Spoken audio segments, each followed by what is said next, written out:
Hırkamızın dikişlerini yapmaya geldi sıra. Ön ve arka bedeni şu şekilde yan yana getiriyorum. Buradan kenar ilmeğin yanındaki ilmeği takip ediyorum. Alttan şu şekilde batıyorum. Bu taraftaki parçada da aynı şekilde kenar ilmeğin yanındaki ilmeği takip ediyorum. Alttan batıyorum.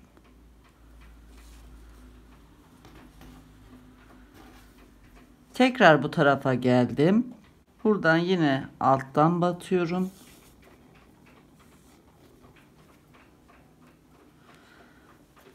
Bu parçaya geçiyorum. İlmeğimin içinden şu şekilde bir ilmek alıp yukarı çıkıyorum. Bu tarafta da sırayı takip ederek ilmeğin içinden batıp diğer ilmeğin içinden çıkıyorum. Bu parçaya geliyorum. Aynı şekilde son battığım yere batıyorum. Diğer ilmeğin içinden çıkıyorum. Burada da aynı işlemi yapıyorum. En son battığım yere ve diğer ilmeğin içine batıyorum. İpi çekiyorum. Kenar bandına kadar dikiyorum.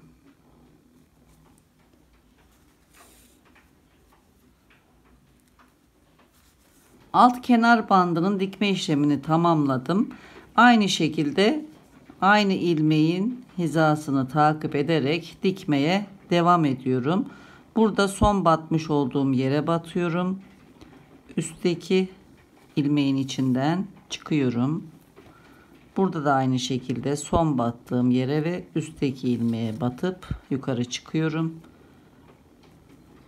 Aynı işlemleri tekrarlayarak kol altına kadar dikiyorum.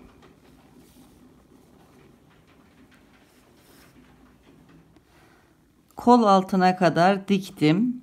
Son ilmekleri dikiyorum. İpi çekiyorum. Buradan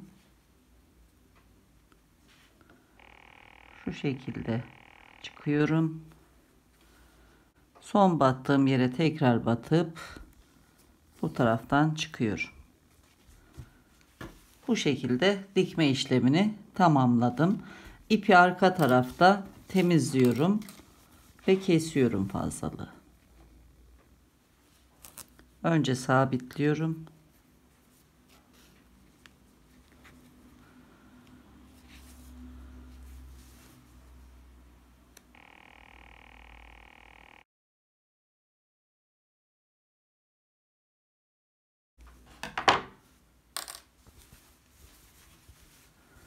Burada da yine başlangıç ipini alt tarafta bir tığ yardımıyla sabitliyorum.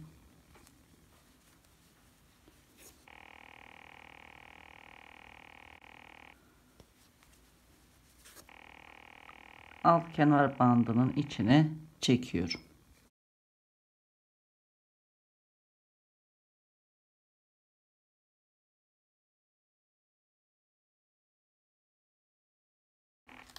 Fazlalığı alıyorum. Bu şekilde. Şimdi kolun iki kenarını birleştirmek için dikmeye başlayacağım. Aynen diğer parçalarda diktiğim gibi iki ucu karşılıklı getirdim. İlk olarak kat yerinden alttan şu şekilde batıyorum. Diğer parçada da aynı alttan kat yerine batıyorum.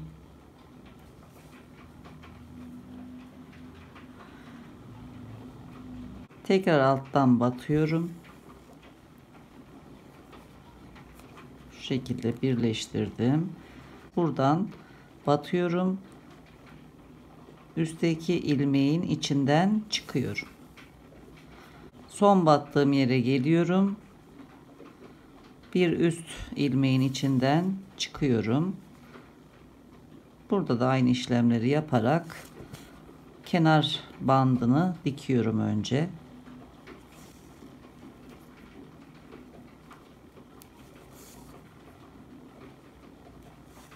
Kolun dikme işlemini tamamladım. Tam orta noktasını da belirledim. Şu şekilde işaretledim. Bu işareti omuz dikişine denk getireceğim. Şimdi kol evine dikmeye geçiyoruz.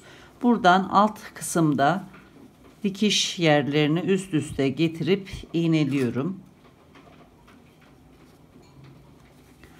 Burada da omuz dikişine işaretimizi denk getiriyorum. Ucuca getirip iğneliyorum.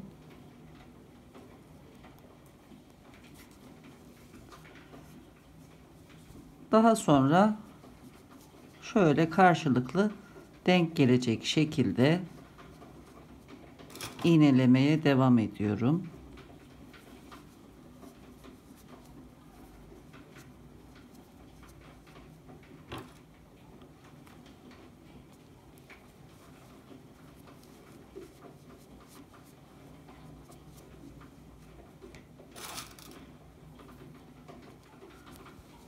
Bu tarafı da aynı şekilde iğneliyorum.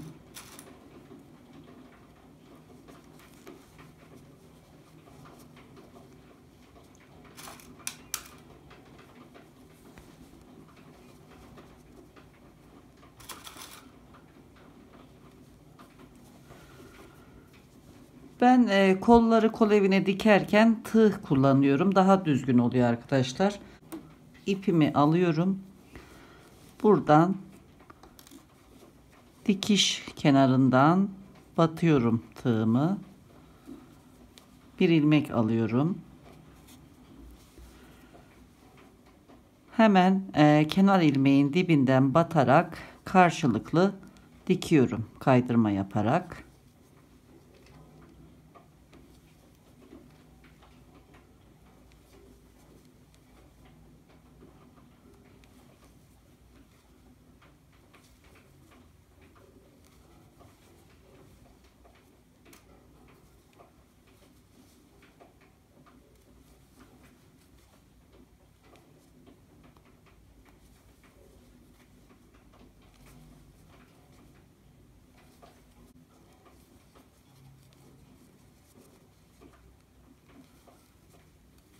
Aynı ilmeği takip etmeye dikkat ediyorum.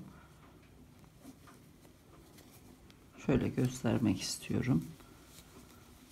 Gördüğünüz gibi burada aynı ilmek devam ediyor. Bu şekilde kolumuzu çepeçevre dikiyoruz.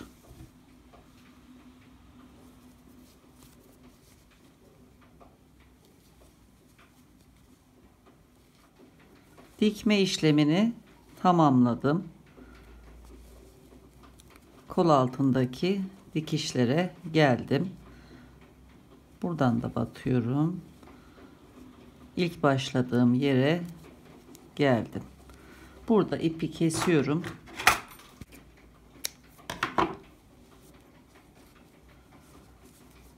Sabitliyorum alt tarafta.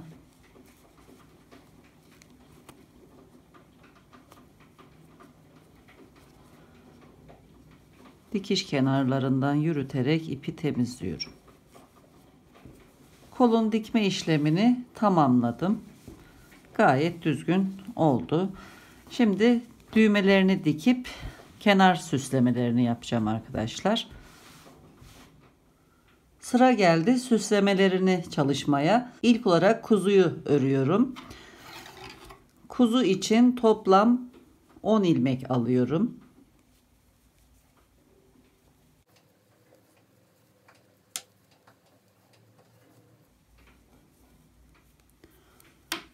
Dönüyorum. Haroşa öreceğim. Bu sırayı haroşa olarak çalışıyorum.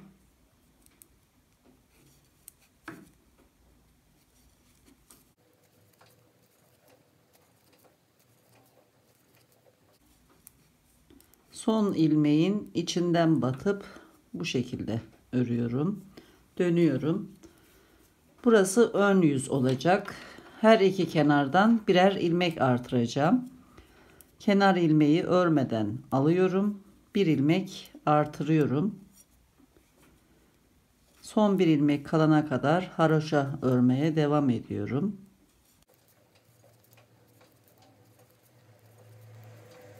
Bir ilmek de bu taraftan artırıyorum.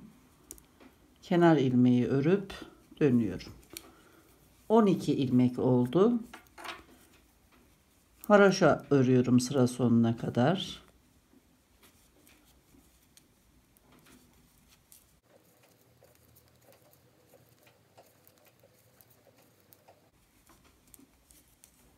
Kenar ilmeği örüp dönüyorum. Ön yüzdeyiz. Birer ilmek daha artırıyorum kenarlardan.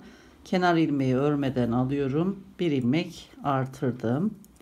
Son bir ilmek kalana kadar haroşa örüyorum.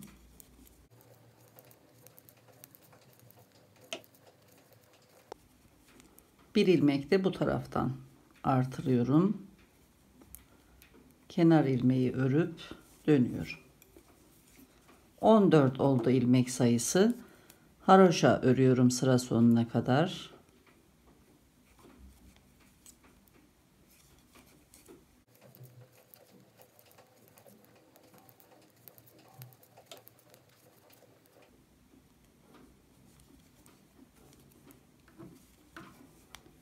Dönüyorum. Artık artış yapmadan 3 diş haroşa sırası öreceğim ön yüzden. Toplam 6 sıra.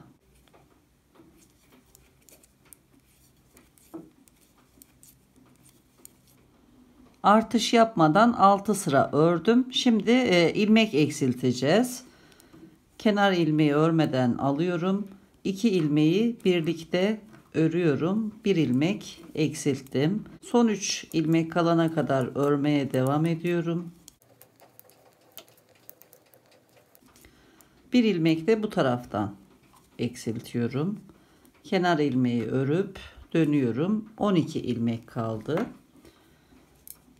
Haroşa örüyorum sıra sonuna kadar.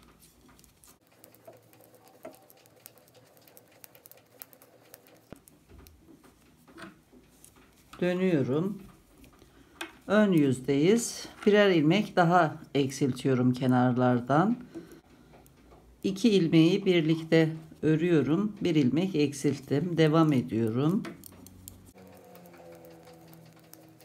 Bir ilmek de bu taraftan eksiltiyorum.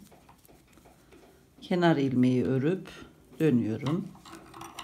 10 ilmek kaldı şişimizde. Sıra sonuna kadar haroşa örüyorum.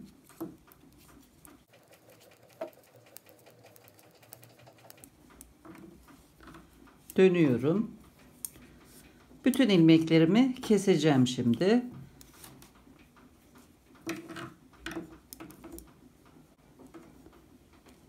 İki ilmeği örüyorum. Sırayla ilmeklerimi eksiltiyorum.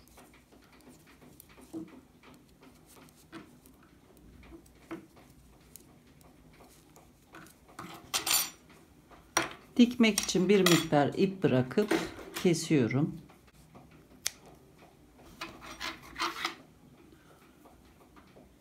İlmeğin içinden geçiriyorum ipi, sabitliyorum.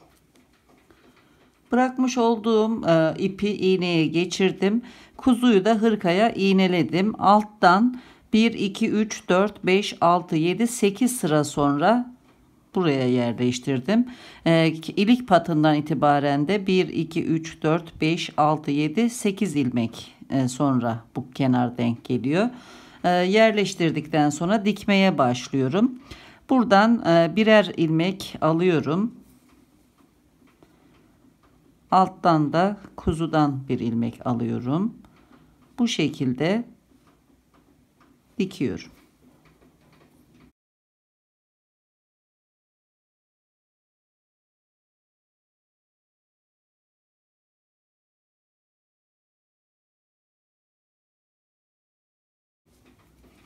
Çepeçevre dikiyorum.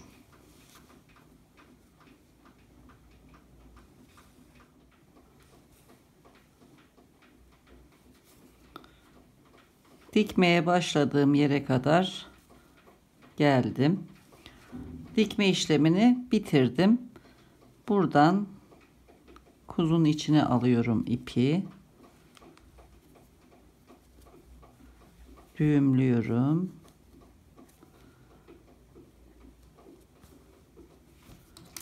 İçeri çekip kesiyorum.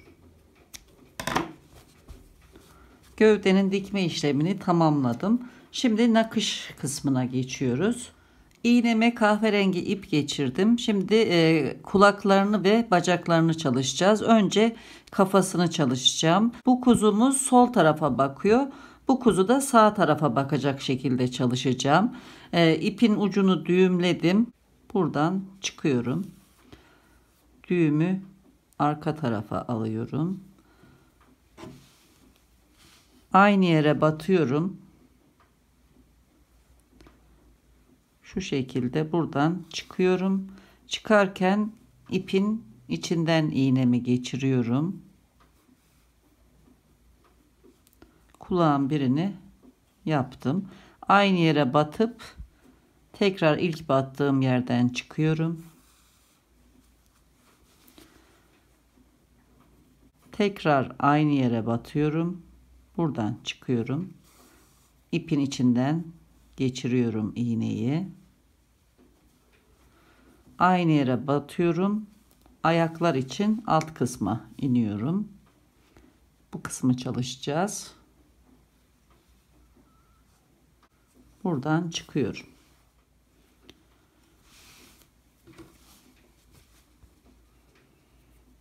Aynı yerden batıyorum. Buradan çıkıyorum. İpin içinden geçiriyorum iğnemi. Tekrar aynı yere batıp ilk çıktığı yerden çıkıyorum. Aynı yere batıyorum. Bu taraftan çıkıyorum. İğnemi ipin içinden geçiriyorum.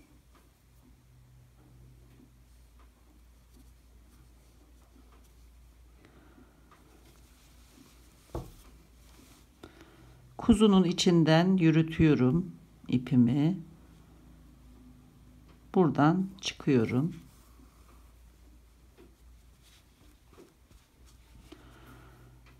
Tekrar aynı yere batıyorum.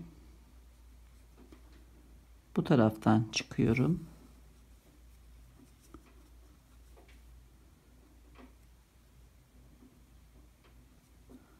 Aynı yere batıp ilk çıktığım yerden çıkıyorum yine. Aynı yere batıyorum. Bu taraftan çıkıyorum.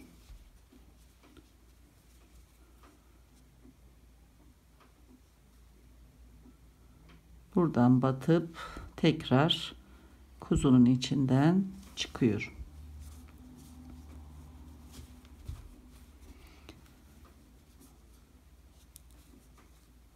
İpi kesiyorum. Şu şekilde. Şimdi bu kısımda siyah ipimizle kafasını çalışacağız. Alttan batıyorum. Buradan kulakların arasından çıkıyorum. İpi aşağı alıyorum. Buradan birkaç kez aynı yere batarak sarıyorum ipimi.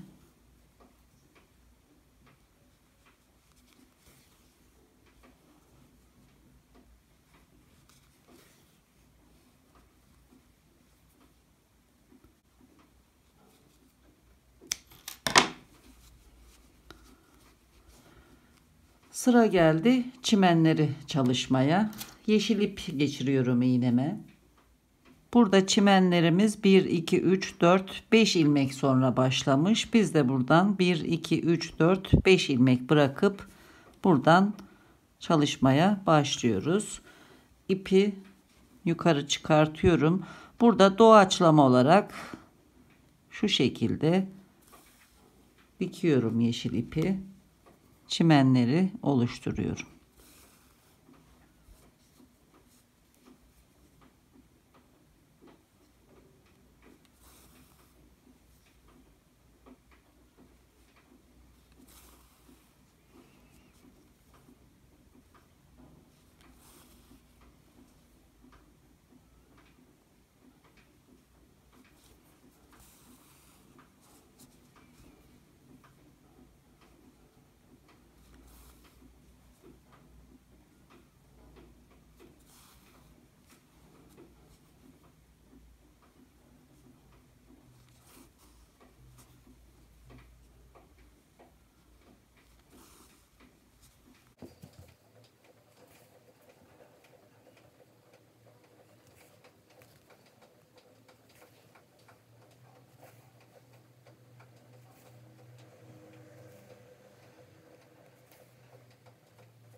Buradan ipi alt tarafa alıyorum. Sabitliyorum.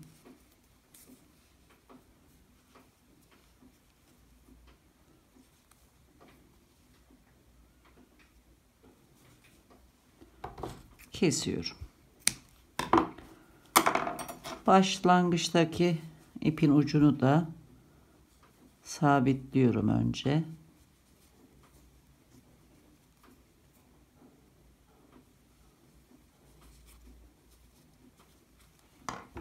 Kesiyorum.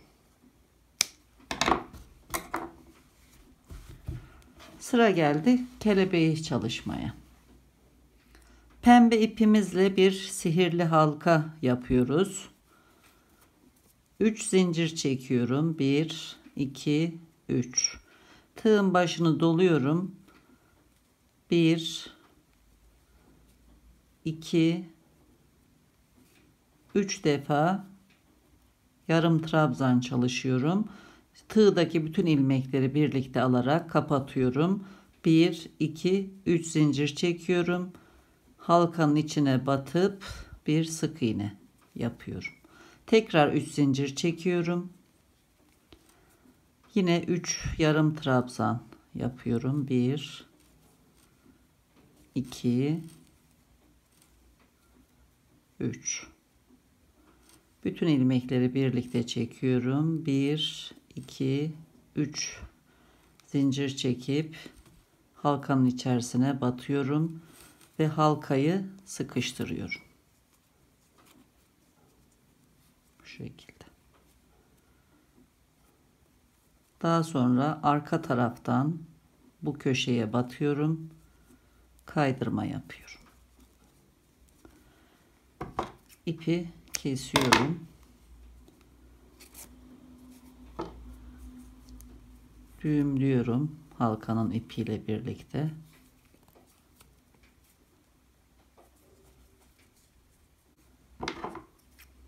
Bu ipi kesiyorum.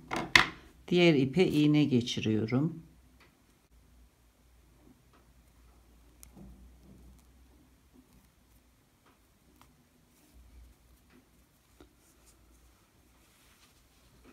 Şu şekilde bu köşeye dikiyorum.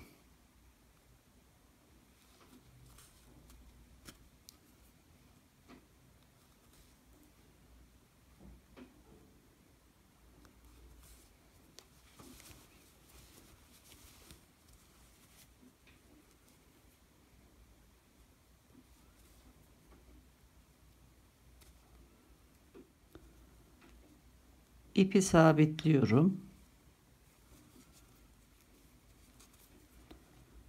İç kısma çekiyorum.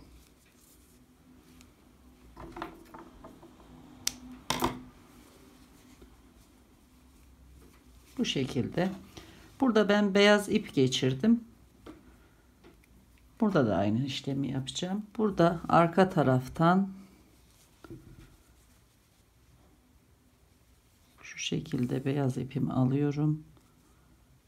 Orta kısmına doluyorum.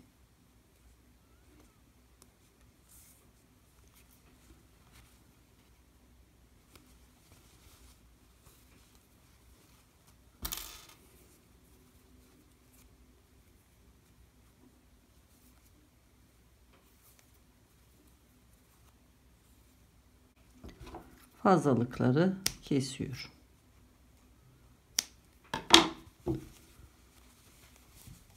Bu şekilde. Hırkamızın bütün işlemlerini tamamladım. Düğmelerini diktim. Motifleri yerleştirip nakışlarını çalıştım. Giyime hazır hale geldi arkadaşlar. Çok şık ve sevimli bir hırka oldu. Sizler bu kısma eklemeler yapabilirsiniz. Çiçek motifleri, arı, kelebek ekleyebilirsiniz. İsterseniz arka tarafa karşılıklı 2 kuzu yerleştirip yine bu alt kısmına çimen çalışabilirsiniz. İsteğe kalmış. Yine bir videonun sonuna geldik.